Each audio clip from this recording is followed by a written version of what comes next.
1,700억의 제작비를 들여 2017년 개봉 4,000억이 넘는 손익분기점을 가진 영화 블레이드 러너 2049가 있었습니다. 제작사는 10억 달러, 1조의 흥행을 기대했지만 기대치에도 불구하고 극장 성적으로는 950억의 적자를 봤는데요.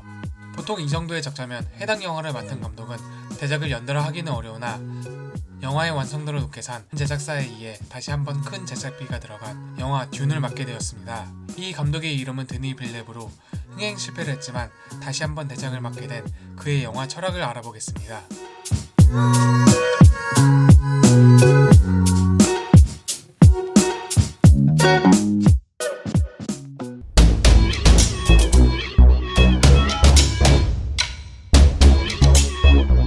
감독은 자신의 영화를 보며 흥미로움과 긴장감을 동시에 주고 싶어하는 목적의식을 가지고 있습니다. 그 목적을 달성하기 위해 영화들의 현실감이 느껴지는 배경, 흥미를 더하는 액션, 그리고 관객을 압도하는 음악을 구성했습니다. 이번 영상에서는 감독의 대표작 시카리오, 컨택트, 블레이드 러너 2040을 통해 위에서 말한 법칙을 어떻게 구현했는지 알아보겠습니다.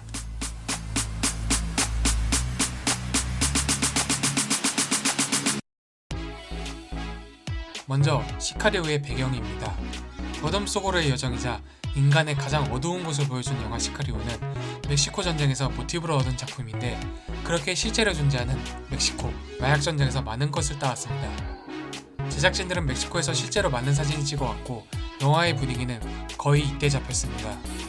또 카메라 감독은 알렉스 웹의 1980년대에 찍은 멕시코 국경을 주제로 한 사진들을 많이 참고했는데요. 이 사진들의 특징은 막 이나즈에 섞어낸 듯한 흐릿한 어둠과 벽에서 점점 밝아지는 느낌을 줍니다. 이러한 촬영 방식은 영화가 시작하자마자 나오는 스왓 차량 장면에서 볼 수 있는데요. 빛과 어둠이 대비되면서 서서히 초점이 맞춰집니다. 다만 이러한 촬영 방식은 실제 스왓 차량으로는 구현할 수가 없어 세트를 만들어 촬영했습니다. 이러한 빛과 어둠의 대비로 옳고 그름이 무엇인지 명확히 알 수 없는 영화의 분위기를 처음부터 알려줍니다. 이러한 분위기를 세트가 아닌 현장에서도 찍고 싶었던 감독은 멕시코와 비슷한 뉴멕시코 알버커키 지역에서 촬영했습니다. 넓은 지평선과 그 위에서 방황하는 캐릭터를 촬영하기에 제격이었습니다. 단순히 캐릭터를 위한 배경이 아닌 헬리콥터를 찍은 장면으로 관객에게도 설명해주는데요. 거대한 지평선 위에 단 하나의 선으로 완전히 다른 지역이 되는 모습을 보여줍니다. 야외 촬영이 많았기에 날씨의 영향을 많이 받았는데요. 이 장면의 번개는 컴퓨터 그래픽이 아닌 우연히 찍은 장면으로 영화에 실리게 되었습니다.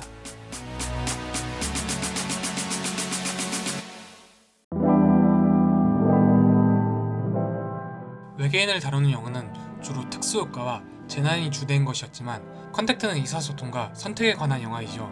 그렇게 기존 외계인 영화 모든 부분에서 틀을 달리는데요. 우주선의 외관은 그래픽의 도움을 받는 경우가 많았고 컨택터도 마찬가지였습니다. 그러나 모양은 사뭇 달랐는데요.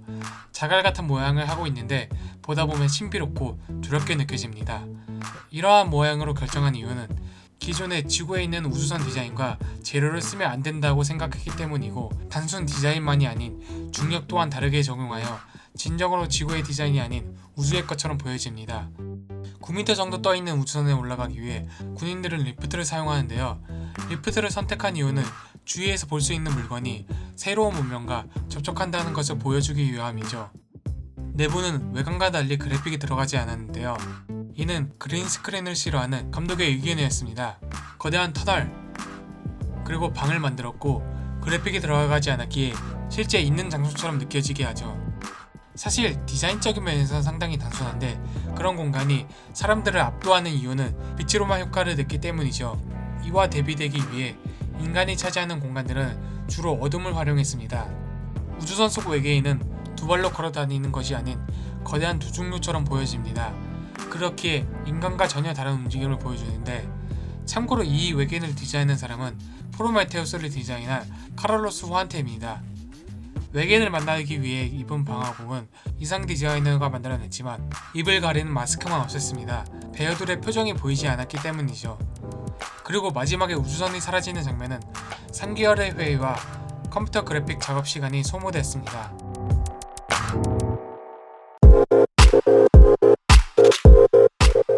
감독이 부담과 책임감을 느끼게 한 블레이드 러너 2049. 이는 원작이 좋은 평가를 받았기 때문이죠.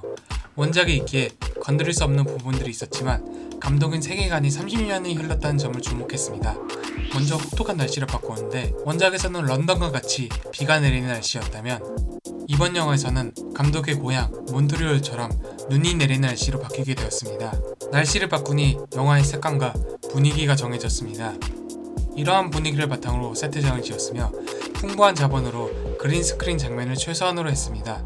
경찰청, 회관, 쓰레기터, 물이 비친 회견 장소, 비비의 술집, 농장 내부, 엔딩 장소, 대부분의 인물이 있는 곳이라면 거의 세트장이었습니다. 비비의 술집은 지하 세계의 중심이며 색이 다양하게 등장하죠. 엑스트라 300명도 등장하는데 전부 디자인한 옷을 입었습니다. 한글 자판기, 일본어, 툭툭 등 아시아의 문화가 합쳐진 느낌이죠. 웰레스의 집은 영화의 톤과 다르게 따스한 색감이 있는 집이죠. 안에 담겨있는 물, 그로 인해 반사되는 효과도 전부 실사입니다. 사무실도 물의 반사가 보이는데요. 사무실 위에 물을 놓아서 만든 효과입니다. 도시 외곽에 있는 쓰레기 매립지는 캘리포니아에 있는 유조선을 해체하는 조선소입니다. 그 안에 코튼의 집도 마찬가지입니다.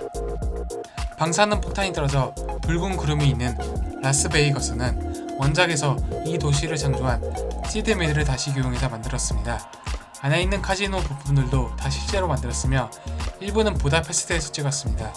장소뿐만이 아니라 자동차, 부서진 여인상 등 대부분의 소품도 실제로 만들었죠. 소품들을 보면 1980년대 느낌이 강하죠. 실제로 전부 기능 위주고 디자인적인 면은 고려되지 않았습니다.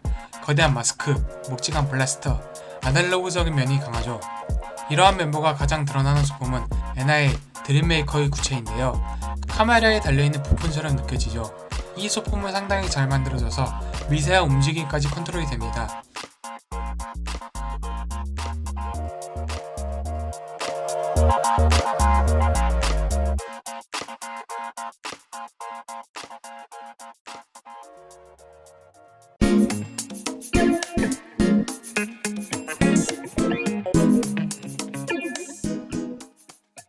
긴장감을 놓칠 수 없는 영화 시카리오.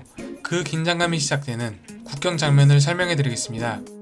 9.11 테러 이후 실제 국경 장소에서 촬영할 수 없어 세트장에서 진행했는데요.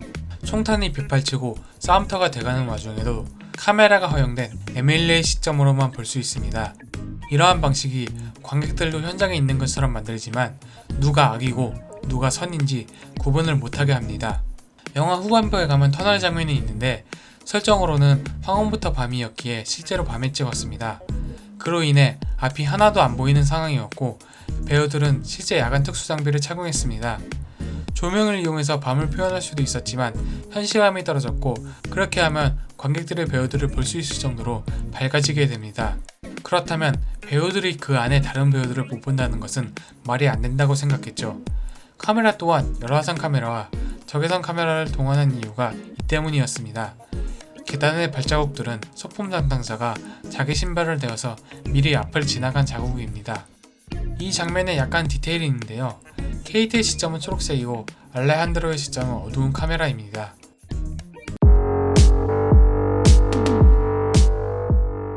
인공지능 로봇과 인간의 싸움. 이 하나만으로 영화를 만들 정도로 매력적인 소재인데요. 블레이드 러너 2049는 이 소재를 하나의 시퀀스로 사용했습니다. 오해로 시작된 이 싸움은 조명이 번쩍거리는 카지노에서 본격적으로 시작됩니다. 그러나 치고박는 것이 아닌 오해를 풀기 위해 레플리칸트 K는 일방적으로 얻어맞습니다. 해리스는 74의 나이로 대여 없이 대부분의 액션을 소화했습니다. 이렇게 시시하게 끝난 싸움을 위로하듯이 레플리칸트끼리 싸우는 장면이 있는데요.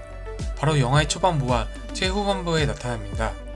여기서 나오는 싸움들은 서로를 죽이는 목적으로 싸우는데 사퍼와 K의 싸움은 정보를 줍니다. 이들의 싸움은 인간의 이력을 벗어났고 덩치로 싸우는 것이 아닌 최신 모델이 이긴다는 것을 알려줍니다. 이 정보는 러브와 K의 싸움에서도 적용되는데요. 우월한 모델답게 일방적으로 때리고 이깁니다. 그러나 방심한 사이 K가 뒤에서 습격해 결과가 바뀌게 되었습니다.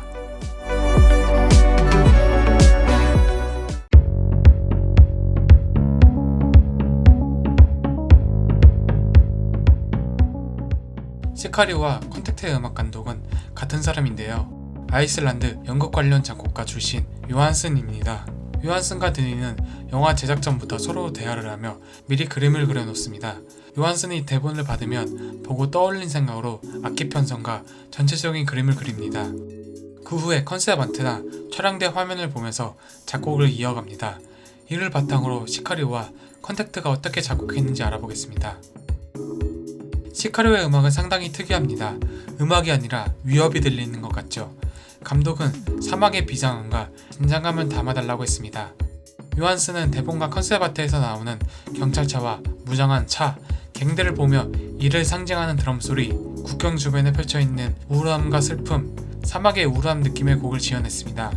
단순히 대본과 촬영된 화면이 아닌 촬영장에 초대받았고 멕시코를 보며 많은 것들이 바뀌었다고 합니다.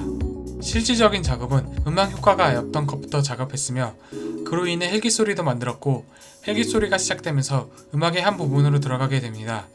첼로를 주로 사용했고 오케스트라와 파이프 오르간 등으로 웅장한 소리를 만들어냈습니다.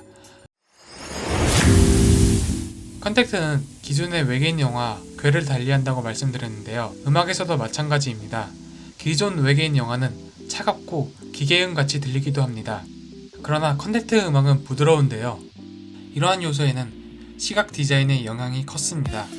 외계인 언어의 디자인, 우주선 내부 등 순환적인 디자인들 때문이죠. 또 시간은 비선형적이라는 니체의 영원 회귀와 테이프 루프 방식으로 일했던 점에 영향을 받았습니다. 또 시카리오처럼 멜로디 대신에 거의 소리같이 들리죠. 그러나 이 음악에도 사람의 목소리가 들어갔는데요. 테이프 루프로 녹음했습니다. 또 언어에 관한 이야기라 사람의 목소리가 자주 들어갔습니다. 시어터 오브 보이스의 합창단이 이상한 화음 소리를 냈죠. 외계인들이 내는 소리는 뉴질랜드 팀 데이브 화이트헤드가 만들었습니다. 상당히 낮은 음역대인데 요한슨은 이 목소리와 음악이 서로 겹치지 않게 외계인들이 소리를 낼 때는 높은 음역대의 음악을 활용했습니다. 요한슨은 블레이드 러너 2049에서도 음악을 맡을 예정이었지만 영화가 개봉하기 전 갑작스럽게 세상을 떠났습니다.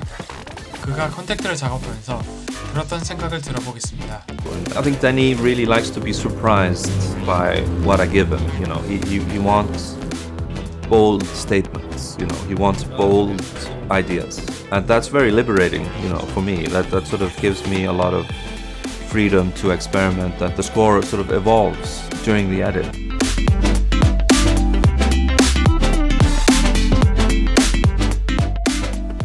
마지막으로 영화를 제작할 때마다 드니 빌레브가 느끼는 감정을 들으며 이번 영상을 마치겠습니다. I was born as a filmmaker traveling around the world. I've seen a lot. The more I've been in contact with people from other culture, the more I felt that the world was complex and there was no black and white. Cinema is a fantastic tool to explore that complexity.